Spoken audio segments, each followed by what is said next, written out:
Assalamualaikum warahmatullahi wabarakatuh.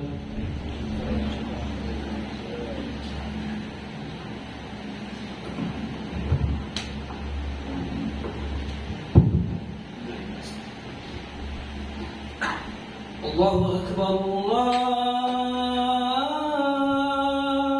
Akbar, Allahu Akbar, Allahu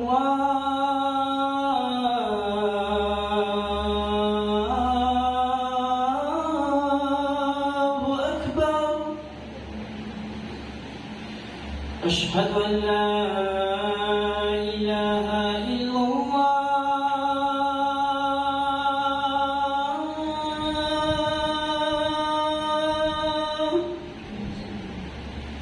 أشهد أن لا إله إلا الله.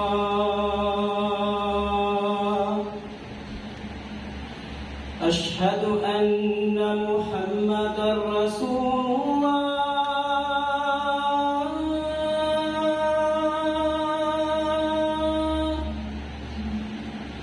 أشهد أن محمد رسول الله.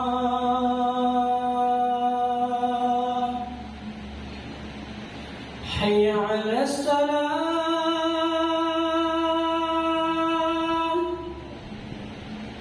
حي على السلام،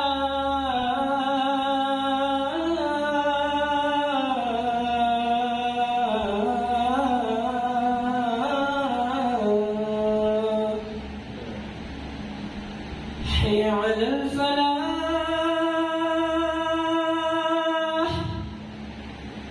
حي على الفلاح.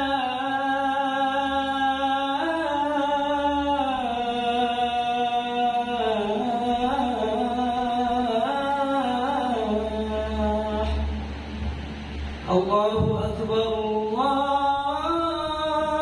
الله أكبر. لا إله إلا الله.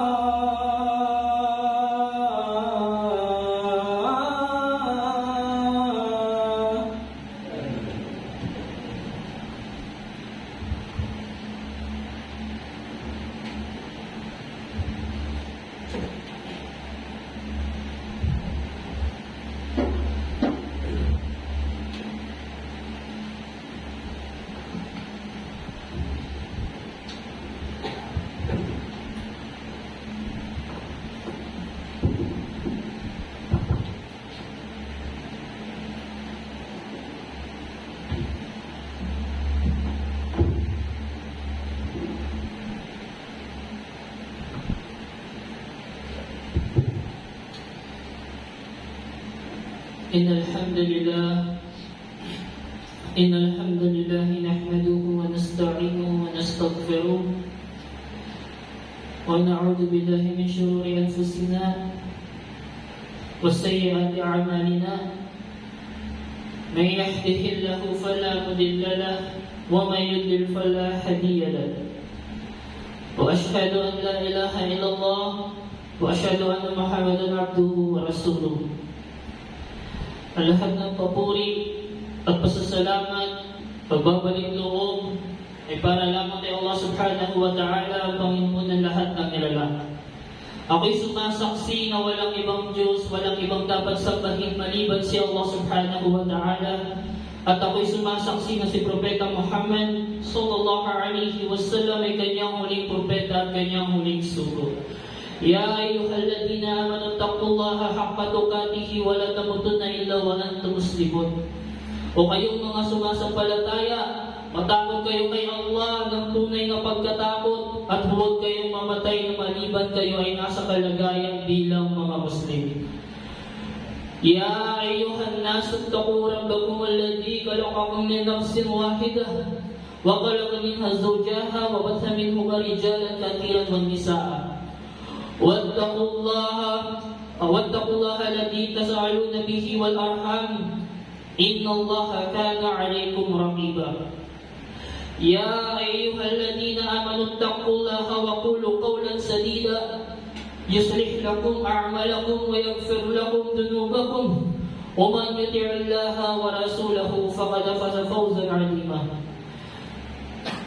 Mga kapatid at mga magulang sa pananampalatayang Islam, kamakailan tayo ay nagdaan sa isang pagdiriwang na napakalaking pagdiriwang na taon-taon natin kinahaharap dito sa ating bansa Pilipinas.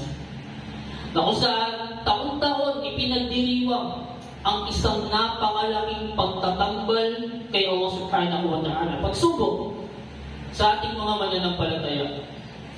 Na kung saan ito ay nakapaloob, ang araw na ito ay nakapaloob dito ang pagdiriwang sa tinatawag doon na anak ng Diyos. Wal'iyadu billah. Kaya naman, bilang paalala, pinaalalahanan ko una ang aking sarili na maging maingat tayo sa mga selebrasyon na nagdadaan sa mga kaibayo natin sa pananampalataya. Sapagkat ang shirk, ang pagtatambal, ito ay napakahigpit na ipinagbawal ni Allah Subhanahu wa Ta'ala.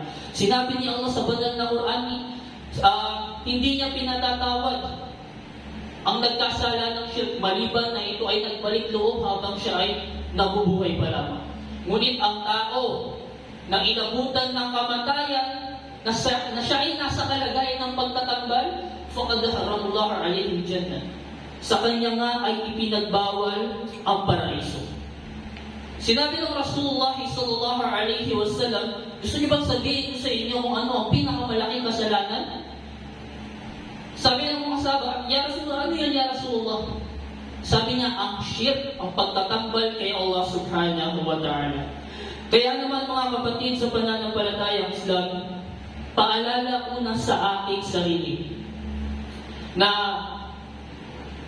maging maingat tayo lalo sa pagkakaroon natin ng mga gawaing pagsamba ng tamang intensyon, sapagkat ang riya ay kabilang sa pagtatambal, ngunit itong ang riya ay kabilang sa tinatawag na syirkul asghar. Pero ito ay delikado pa rin, sapagkat i-describe ito ng pagkakadescribe dito sa riya, ito ay isang langgam na itim na nasa itim na bato sa kalagitnaan ng gabi. So imagine, hindi natin basta-basta mapapansin, kaya marapat na alalahanin natin ang mga sinabi ng Rasulullah sallallahu alaihi wasallam patungkol sa tamang intensyon sa niyat, sa pagkakaulat mula kay Umar ibn Khattab radiyallahu anhu. An Amir al-Mu'minin Abi Hafs Umar ibn Khattab radiyallahu anhu qala Sami'tu Rasulullah sallallahu alaihi wasallam, mula sa pinuno ng mga mananampalataya na si Abu Hafs Umar ibn Khattab radiyallahu anhu, sabi niya, narinig ko ang Rasulullah sallallahu alaihi wasallam, kanyang sinabi, innamal a'malu binniyat wa innamal likulli imri'in ma nawa. Ang bawat gawain tuwigan ng tao ay nakabatay sa layunin at siya ay gagantimpalaan ayon sa kanyang nilayon. Kaya napakahalaga na ayusin natin ang ating intensyon, pagmuni-munihan natin, suriin natin, at pinaalalahanan ko una ang aking sarili sa mga gawain ginagawa natin, sa mga gawain pagsamba. Nang sa ganun, hindi masayang ang ating mga mabubuting gawa. Sinabi ni Allah sa banal na Quran, Qul ya ibadiyalladhina asrafu ala anfusihim, la taqnatu min rahmatillah. Inna Allah la yaghfiru dhunuban jami'a, innahu huwal ghafurur rahim. Sabihin mo sa aking mga alipin na nagmalabis sa paggawa ng mga kasalanan laban sa kanilang mga sarili, na huwag kayong mawalan ng pag-asa mula sa habag ni Allah. Katotohanan na pinapatawad ni Allah ang lahat ng kasalanan, katiyakan siya ang pinakamapagpatawad, ang pinakamaawain. Mga kapatid sa Islam, ang paksa na pag-uusapan natin ngayon ay patungkol sa pagsubok na dinaranas natin dito sa mundo. Sapagkat itong dunya ay naglalaman ng napakaraming pagsubok sa atin bilang mga mananampalataya. May mga tao, may mga kapatid tayo na kung saan dinapuan ng matinding pagsubok, padaliin nawa ni Allah subhanahu wa ta'ala sa kanila. Ang mga pagsubok na pinagdadaanan natin, lahat tayo may mga pagsubok na pinagdaraanan dito sa mundo. Ngunit kanya-kanya tayo. Ngunit sinabi ni Allah sa banal na Quran, maging matiisin tayo. Nang maging matiisin ng may kalakip na pagdarasan at pagtitiis. Sapagkat pagkatapos natin dito sa mundo, ang pangako ni Allah subhanahu wa ta'ala, pagdating sa kabilang buhay ay ang paraiso. Sinabi ni Allah sa banal na Quran, A'udhu billahi minasyaitanir rajim, ahasiban nasu ay yutraku ay yaqulu amanna wa huwa la yuftanun. Inaakala ba ng mga tao na sila ay pababayaan na lamang sapagkat sila ay nagsasabing kami ay naniniwala at sila ay hindi nabibigyan ng pagsubok ni Allah? May mga pagkakataon na makakatagpo tayo ng mga ilang tao na ang gusto rito sa mundo ay ang buhay na marangya. Oo, pinagkakaloob ni Allah yun, pero ang pagsubok ay hindi nawawala. Minsan iniisip ng tao na ang mga taong mayayaman, sagana sa mga biyaya ni Allah, akala nila sila ay walang pagsubok. Pero marahil hindi natin batid na baka maaari yung mga biyaya na ipinagkaloob sa kanila ni Allah, ang marangyang buhay, ay maaaring pagsubok sa kanila ni Allah subhanahu wa ta'ala.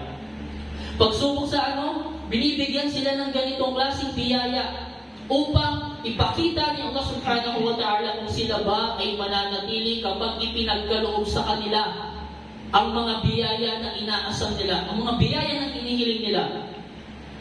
Di ba may humihingi na, Ya Allah, bigyan mo ako ng ganito, bigyan mo ako ng maraming kayamanan, bigyan mo ako ng marangyang pamumuhay. Pero kapag ipinagkaloob ni Allah subhanahu wa ta'ala ang mga biyaya na yon, may pagkakataon na yung taong pinagkalooban ni Allah ng biyaya ay lumalayo. Nagiging sanhi ng paglayo niya kay Allah subhanahu wa ta'ala. Kaya naman maging maingat tayo sa ating mga hinihingi. Sapagkat baka ang hinihingi natin ay maging dahilan ng paglayo natin kay Allah subhanahu wa ta'ala.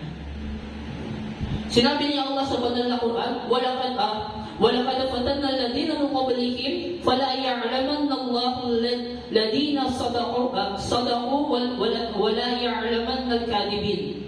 At katiyakan aming sinubukan yung mga nauna sa kanila. At katiyakan ipababatid ni Allah sa pamamagitan ng pagsubok yung mga makatotohanan. At kanyang ipababatid kung sino ang mga sinungaling. Ang pagsubok, kung pag-uusapan ng mga binigyan ng pagsubok ni Allah subhanahu wa ta'ala, binigyan rin ni Allah ng pagsubok ang mga taong nauna sa atin. Kaya marapat na tayo ay magtiis, magsabar sa kalagitnaan ng pagsubok na ibinibigay sa atin ni Allah subhanahu wa ta'ala. Sinabi ni Allah sa banal na Quran, Man kana yarju liqa'a Allah fa inna ajala Allah la'at wa huwa as-sami'ul 'alim. Sino mang umasa para sa pakikipagharap kay Allah subhanahu wa ta'ala, katotohanan ng panahon na itinakda ni Allah ay darating at siya ang lubos na nakaririnig, ang maalam. Sinabi ni Allah, at yung mga naniniwala at gumagawa ng mga gawaing matuwid, katiyakan papawiin mula sa kanila ang kanilang mga kasamaan. Katiyakan sila ay aming gagantimpalaan ng ayon sa kanilang mga mabubuting ginawa. Innama amwalukum wa auladukum fitnah wallahu 'indahu ajrun 'alim. Ang inyong yaman at ang inyong mga anak ay mga pagsubok lamang, subalit nasa kanya ang dakilang gantimpala. Kaya di ba sinabi ko kanina, may mga taong pinagkalooban ni Allah ng yaman dito sa mundo. Pero marahil huwag natin isipin na wala silang pagsubok. Dahil ang yaman na yon ay pagsubok sa kanila ni Allah subhanahu wa ta'ala. Kaya naman kapag tayo ay binigyan, pinagkalooban ni Allah ng biyaya, ng mga hinihiling natin sa mundo, manatili tayo sa pag-alala kay Allah subhanahu wa ta'ala. At ang kapalit nun ay papawiin ni Allah ang mga kalungkutan, ang ating mga pinangangabahan. At sa pamamagitan ng pag-alala kay Allah subhanahu wa ta'ala, Yun ay nakapagbibigay ng kapanatagan sa ating mga puso. Sinabi ni Allah, di ba? Ala bidikrillah tatma'innul qulub. Sa pamamagitan ng pag-alala kay Allah subhanahu wa ta'ala, ang ating puso ay nakasusubok ng kapanatagan sa pamamagitan ng pag-alala kay Allah subhanahu wa ta'ala. Sinabi ni Allah sa banal na Quran, yaong mga gumugugol para sa landas ni Allah sa panahon ng kasaganahan at kahirapan, silang mga nagtimpi ng kanilang galit at nagpapatawad sa tao. Si Allah ay nagmamahal sa mga mapaggawa ng kabutihan. Wala na baluwakum bisya'in min al-khawf wal-ju' wa naqsin min al-amwal wal-anfusi wal-thamarat wa bashiris sabirin. At katiyakan kayo ay aming susubukin sa mga bagay na nakakapangamba. Gutom, kawalan ng yaman, sa kawalan ng buhay ng mga pananim, subalit magbigay ng magandang balita para sa mga matiisin. Alladhina idha asabatkum musibatun qalu inna lillahi wa inna ilayhi raji'un. Sila ng mga matiisin, yaong kapag dinapuan ng pinsala, hindi sila nagrereklamo. Hindi nila tinatanong si Allah subhanahu wa ta'ala, ya Allah, bakit may ganito? Ang buti-buti ko, bakit ako ba? Sino yung mga matiisin? Sila na nagsasabi na kapag sila ay dinapuan ng pinsala, kanilang sinasabi, katotohanan kami ay kay Allah nagmula at sa Kanya rin kami muling magbabalik. Kaya naman may mga pagkakataon na sa kalagitnaan ng pagsubok, ang isang tao, imbis na lumapit kay Allah subhanahu wa ta'ala, lalong lumalayo. Imbis na magpatulong kay Allah subhanahu wa ta'ala sa pamamagitan ng pagtitiis, ng pagdarasal, kinwestiyon si Allah, ya Allah, bakit ganito ya Allah? Bakit sila ganito samantalang ako? Eto, wala naman akong ginawang malaking pagkakamali. Subhanallah.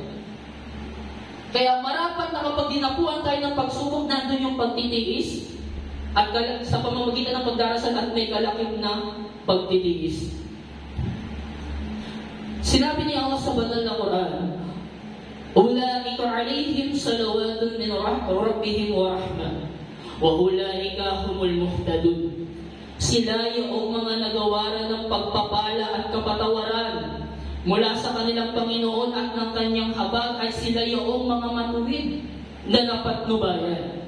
Ya ayyuhalladhina amanu asbiru wasabiru warabita wattaqullaha la'allakum tuflihun. O kayong mga sumasampalataya, manatili kayong matyaga sa mga pagsubok at matiisin sa harap ni Allah subhanahu wa ta'ala. At manatili kayong nakamatiyag sa landas ni Allah upang inyong masugpo ang kasamaan at inyong katakutan si Allah upang sakali nga kayo ay magsipagtagumpay. Sinasabi ni Allah subhanahu wa ta'ala sa banal na Quran na maging matiisin tayo sa mga pagsubok na ipinagkakaloob niya sa atin. Sapagkat ang pagsubok ay pangangalaga ni Allah sa atin na upang mas lumapit tayo sa Kanya, na magpatulong tayo sa Kanya. Pero nakakalungkot, may mga pagkakataon na sa kalagitnaan ng pagsubok, sila ay lumalayo kay Allah at ang ilan ay nawawalan ng pag-asa. Mula kay Sa'ad bin Abi Waqqas radhiyallahu anhu, sabi niya, o ya Rasulullah, sino sa mga tao ang may mabibigat na pagsubok? Tinanong niya si Propeta Muhammad sallallahu alaihi wasallam. Ya Rasulullah, sino sa mga tao ang may mga mabibigat na pagsubok? Sinabi ng Rasulullah sallallahu alaihi wasallam, una ang mga propeta ni Allah subhanahu wa ta'ala. Alam natin ang pagsubok na pinagdaanan ng mga propeta, di ba?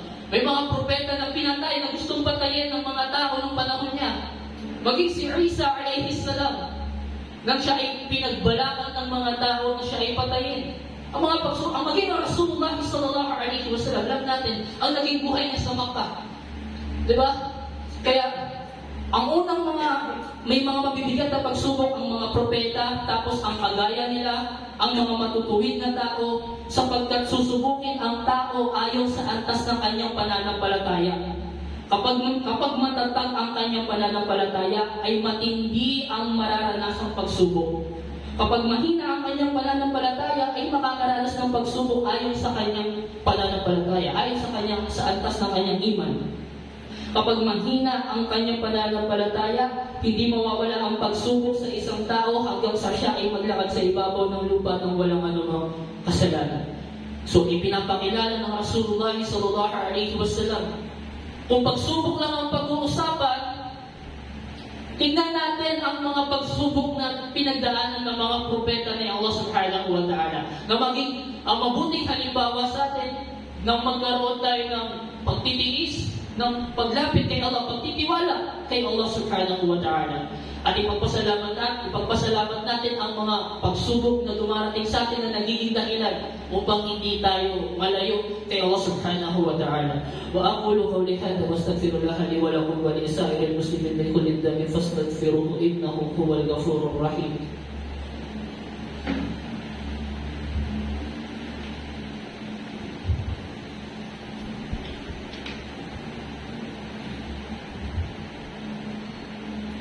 Alhamdulillah Rabbil Alamin, wassalatu wassalamu ala asyrafil anbiya'i wal mursalin nabiyina Muhammadin wa ala alihi wa sahbihi ajma'in, amma ba'd.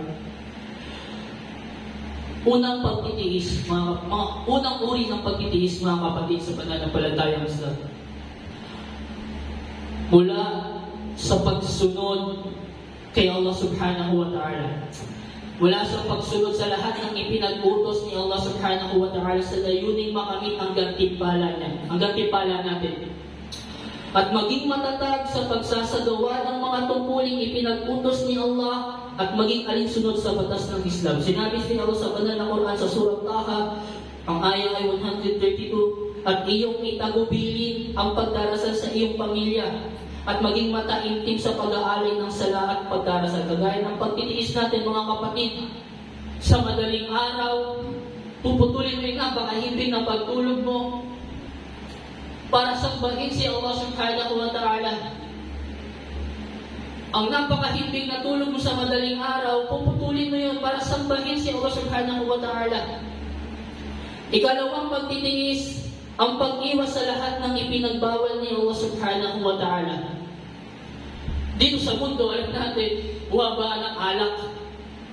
Pero nagsasabar tayo, nagtitiis tayo dahil ipinagbawal ni Allah subhanahu wa ta'ala. Bawal ni Allah eh. Magtitiis ako, magsasabar ako. Hindi ko ito gagawin dito sa mundo. Sugal. Ang sugal, ang pasugalan, laganap. Pero nagsasabar tayo, nagtitiis tayo dahil doon may mga kumikita ng malaki. Pero ano mo yung kita ng malaki kung yun ay galing sa harang nakita? Kaya naman, ang pagtitiis sa pag-iwas sa lahat ng mga kasalanan, ito ay kamahal-mahal kay Allah subhanahu wa ta'ala. Ikatlo, ang pagtitiis mula sa mga matinding pagsubok ni Allah. Pinagtitiisan ang anumang mga mabibigat na dulot ng pagsubok at iiwasan ang lahat ng gawa at salita na ikagagalit ni Allah subhanahu wa ta'ala. Ang pagtitiis natin sa pagsubok, mga kapatid, sa pananampalatayang Islam, napakahalaga. Na kung saan, ipinipresenta natin ang pagiging Muslim. Na kung saan, ang Muslim, sumusuko, tumatalima sa kaisahan ni Allah, sa kagustuhan ng dakilang tagapaglikha. Sa kalagitnaan ng pagsubok, tayo ay umaasa kay Allah, nagtitiwala kay Allah, humihingi ng tulong sa Kanya, nagpapasaklolo. Sinabi ni Allah na kung sila ay nakakaranas ng kapinsalaan, sila ay nagsasabi katotohanan, kami ay nagmula kay Allah at sa Kanya kami ay muling magbabalik. Sinabi ng Rasulullah sallallahu alaihi wasallam, katotohanan, lumalaki ang gantimpala kapag lumalaki ang pagsubok. At katotohanan, kapag minamahal ni Allah ang mga taong may pagsubok, kapag minamahal ni Allah ang mga tao, ay sinusubukan niya sila. Kapag ang tao ay minamahal ni Allah subhanahu wa ta'ala, siya ay binibigyan ni Allah subhanahu wa ta'ala ng pagsubok. Sinabi ni Sheikh bin Baz, rahimahullah, huwag mong kamuhian ang isang bagay na pinili ni Allah para sa iyo. Ang mga pagsubok ay may mga gantimpala, ang sakit ay may gantimpala, ang pagkawala ng mahal sa buhay ay may gantimpala, ang pagtitiis ay may gantimpala, at ilan sa mga bagay din na dumarating kundi kabutihan. Kaya, di ba, kung ilalatag ang ating qadar sa ating harapan, pipiliin natin yung mga nangyari na hindi maganda. Dahil sa mga susunod na ito, mas malala pa na mangyayari. Kumbaga, ang pagliligtas sa atin ni Allah subhanahu wa ta'ala, ang pag-iinit niya sa atin kapag tayo pinagkakalooban ng pagsubok. Sinabi ni Shaykhul Islam Ibn Taymiyyah, rahimahullah, ang pagsubok ay kinakailangan upang matuklasan ang katotohanan ng pananampalataya. No? Kaya ang mga ulama ay nagsasabi ang isang taong wala ng pagsubok ay dapat mangamba. Sapagkat baka siya ay lumalakad sa daan ng pagkaligaw ng hindi niya nalalaman. Ang pinakamatinding sinusubok ni Allah subhanahu wa ta'ala ay ang mga propeta, pagkatapos ay ang mga sumunod sa kanila. Ito ay sahih ayon kay Sheikh Albani. Kaya kung tayo ay mananatili sa kalagitnaan ng pagsubok na ibinigay sa atin ni Allah subhanahu wa ta'ala, kung tayo ay magtitiis, mananatili sa katotohanan, sa haq, kamakilan yung mga nagdaan na selebrasyon, tayo ay nanatili sa katotohanan, mas pinili natin na umiwas sa napakalaking shirk, sa napakalaking pagtatambal, sapagkat tayo mas pinipili natin na manatili sa katotohanan hanggang sa tayo ay abutan ng kamatayan. Kaya nga di ba sinabi ni Allah, ya ayyuhalladhina amanu taqullaha haqqa tuqatih wa la tamutunna illa wa antum muslimun. O kayong mga sumasampalataya, matakot kayo kay Allah ng tunay na pagkakatakot at huwag kayong mamatay maliban na kayo ay nasa kalagayan ng pagiging Muslim. Sinabi ni Allah sa banal na Quran, innal ladina qalu rabbuna Allah thumma istaqamu tatanazzalu alaihimul malaikatu alla takhafu wa la tahzanu wa abashiru bil jannati allati kuntum tu'adun. Sinabi ni Allah sa banal na Quran, katotohanan silang mga nagsasabi na ang aming Panginoon ay si Allah. Pagkaraan sila ay nanindigan at tumahak sa landas ng kabutihan, ang mga anghel ay papanahon sa kanila at nagsasabing huwag kayong mangamba, huwag na kayong matakot, huwag na kayong malungkot, sapagkat tanggapin nyo ang mabuting balita na sa inyo nga ay ipinangako. Kaya mga kapatid sa Islam, maging matatag tayo, hilingin natin kay Allah na patatagin tayo sa kabila ng mga pagsubok natin dito sa mundo. May mga bagay tayo na hindi natin pwedeng gawin dito sa mundo, sapagkat ang galaw, ang kilos natin dito ay limitado. Sa pagkakaulat sa isang hadith, sinabi ito ang Abi Hurairah mula kay Abu Hurairah radhiyallahu anhu, sinabi niya, qala Rasulullah sallallahu alaihi wasallam, sinabi daw ni Propeta Muhammad sallallahu alaihi wasallam, ad-dunya sijalul mu'min wa jannatul kafir. Mula kay Abu Hurairah radhiyallahu anhu, sinabi ng Rasulullah sallallahu alaihi wasallam, ang mundo ay bilangguan ng mananampalataya at paraiso ng tumangging sumampalataya. Siguro na-encounter na kayo, nasabihan kayo na bakit sa Muslim ang dami-daming bawal. Ang sarap-sarap mabuhay, ang magagawa yung mga gusto mong gawin, isa ka lang mabubuhay sa mundo. Ewan ko kung naka-encounter na kayo ng gano'n. Pero diba, ang buhay natin dito sa mundo, ito ay hindi yung totoong buhay. Sinabi ni Allah sa banal na Quran, وَلَلْ آخِرَةُ خَيْرٌ لَكَ مِنَ الْأُولَى. Higit na mainam ang kabilang buhay, higit na mas mabuti ang kabilang buhay kaysa sa naunang buhay nyo rito sa mundo. Kaya naman sa abot ng ating makakaya, sinusunod natin ang mga ipinag-uutos ni Allah subhanahu wa ta'ala. Ang kahulugan ng mundong ito bilang isang bilangguan para sa mananampalataya ay may kaugnayan lamang sa kaligayahang naghihintay sa kanya pagdating sa kabilang buhay. Kahit na siya ang pinakamapagpalang tao sa mundong ito, katulad nito para sa mga hindi naniniwala, ang mundong ito ay paraiso nila. Hindi nagagawa nila ang mga gusto nila, na may kaugnayan sa pagdurusa na naghihintay sa kanya pagdating sa kabilang buhay. Kahit na siya ang pinakamahirap na tao sa mundong ito, pero siya ay mananampalataya, siya ay sumasamba kay Allah, pagdating sa kabilang buhay may naghihintay sa kanyang katiwasayan, gantimpala mula kay Allah subhanahu wa ta'ala.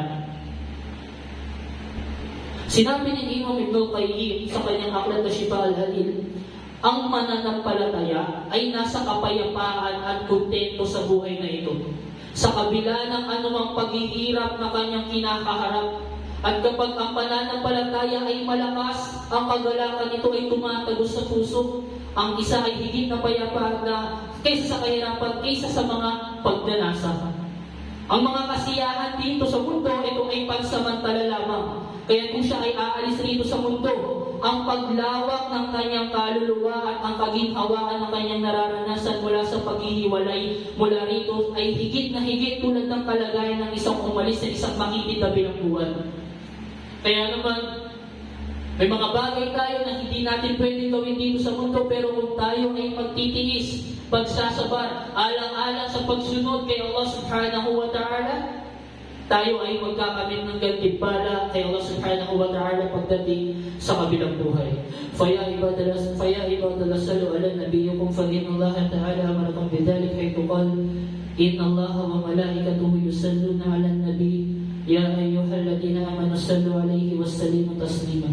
اللهم صل على محمد وعلى آل محمد كما صليت على إبراهيم وعلى آل إبراهيم إنك حميد مجيد اللهم بارك على محمد وعلى آل محمد كما باركت على إبراهيم وعلى آل إبراهيم إنك حميد مجيد اللهم انصرهم في فلسطين اللهم انصرهم في فلسطين اللهم انصرهم في فلسطين اللهم اغفر للمسلمين والمسلمات والمؤمنين والمؤمنات الأحياء منهم والأموات اللهم آتنا في الدنيا حسنة وفي الآخرة حسنة وقنا عذاب النار اللهم صل وسلم على نبينا محمد وعلى آله وصحبه أجمعين سبحان ربك رب العزة عما يصفون وسلام على المرسلين والحمد لله رب العالمين عباد الله أقيموا الصلاة إن الصلاة تنهى عن الفحشاء والمنكر.